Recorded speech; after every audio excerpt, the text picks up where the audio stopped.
Rocks are plentiful and extremely versatile. You don't say. That's a very helpful tooltip, thank you. Alright. More rocks. And more rocks. WindBound is a roguelite survival adventure game with a heavy emphasis on its mysterious and unfortunately very obtuse story. It's important to note though that this is only based on my first impressions and is not a full review by any means. I paid a little past the first chapter, though in that first hour or so you do see the main gameplay loop and learn what you'll be doing with most of your time in the game. I'll give you a hint, it involves spamming E on rocks. Once the intro cutscene that you can see playing in the background of this video, once it ends, the game dumps you rather unceremoniously onto a beach with no instructions. This isn't necessarily a bad thing, as hand-holding can be a bit annoying in games, but a tutorial telling you to pick up rocks or something might have been nice so that you know that the game hasn't bugged out or something, and that like less experienced gamers would be able to pick it up and know what to do. The devs did decide to include tooltips on items, but made them strangely useless. Like the first time you pick up is a rock, and rather than giving you a hint about its purpose in game or whether it's even worth picking up, the tooltip is instead basically a short description of what a rock is. But most of your in-game time will be spent pressing the E button on these resource nodes. However, this isn't even the most tedious part of the game.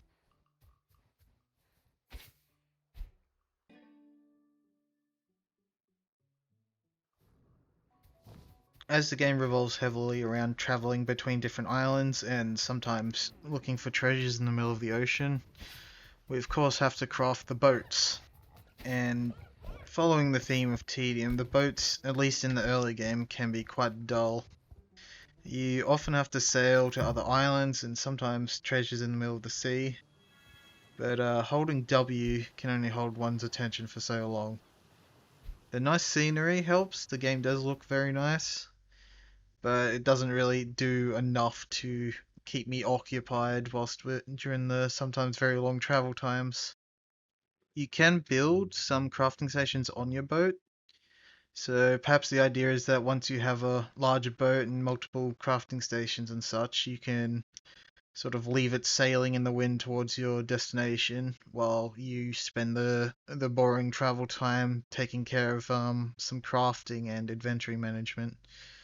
But that's only speculation. But early on, you're limited to just your little rowboat, and it can seems to be only able to fit the one fireplace, which can be upgraded to be also a drying rack. And the rowboat can't move unless you're actually rowing, so you can't just leave it idle whilst you craft on the fireplace. It'll stop moving as soon as you stop rowing. The melee combat is very Dark Souls-esque, and like many games that take inspiration from the Souls series, the combat here can feel a little bit clunky and clumsy. That's not all that surprising, and it's not really that bad of a thing. It's a very difficult system to get right, and even Dark Souls doesn't always do it very well. But I think it's worth mentioning because I know many veterans of Souls-like can get frustrated by that sort of thing when as they can't help but compare them. The ranged combat is serviceable and has a kind of a fun learning curve. You do need to like range find a bit, and you can get better range weapons as the game goes on. The sling in the video here is the very first one in the game, and I think it's supposed to be pretty bad. However, I'm also facing the first enemy in the game, and it's, as you can see, does almost no damage, which can be a little, again, tedious and frustrating like a lot of things in this game. The combat overall is fairly mechanically easy and very exploitable due to the very poor AI and pathfinding. As you can see, just something as simple as standing on a slightly raised rock can cause the pathfinding or the AI to completely bug out and make him just run in circles around that rock as he's been doing. Or just but sometimes he'll just turn away and run away for no reason. I'm not sure if these behaviors like fleeing are intentional or like some sort of system to make them seem a bit more lifelike, but it just looks like it's just bugging out, so I couldn't say for sure. But in practice it makes the game very easy to exploit. The combat, when it's working properly, or well at least, it does feel pretty fair. Some attacks don't really have any wind up or warning and can be hard to avoid, but most of them, like the charges that you're seeing here, are pretty easy to avoid if you're paying attention and trying. But it's just completely let down by the AI. Like, here, he should have hit me a bunch of times, but he was running in circles and got stuck on a rock. Weapons also have durability. It's usually pretty fair, the amount of durability you get, especially considering they are just the very first starting weapons, and they do a fair bit of damage. And I imagine the later weapons have much greater fortitude and damage, but I also haven't encountered the later game enemies.